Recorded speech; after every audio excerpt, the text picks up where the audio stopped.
താമരക്കുളം നെടിയാണിക്കൽ ദേവീക്ഷേത്രത്തിൽ അശ്വതി മഹോത്സവത്തിന് കൊടിയേറി. 21-ന് ആറാട്ടോടെ ഉത്സവം സമാപിക്കും.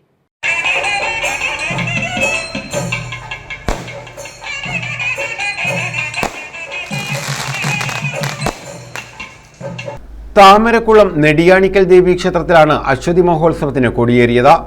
മാർച്ച് 20-ന് ആറാട്ടോടെ ഉത്സവം സമാപിക്കും. മേൽശാന്തി അനന്തകൃഷ്ണൻ നമ്പൂതിരിയുടെ കാർമ്മികത്വത്തിലാണ് ചടങ്ങുകൾ നടക്കുന്നത്. തന്ത്രിമുഖ്യൻ താഴമൺമഠം കണ്ഠരര് ബ്രഹ്മദത്തിന്റെ മുഖ്യ കാർമ്മികത്വത്തിലായിരുന്നു കൊടിയേറ്റ് ചടങ്ങുകൾ.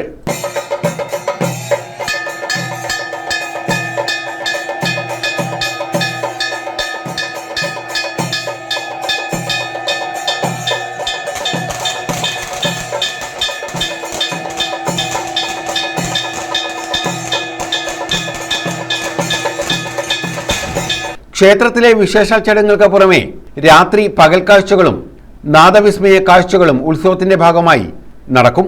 News bureau, Charummood.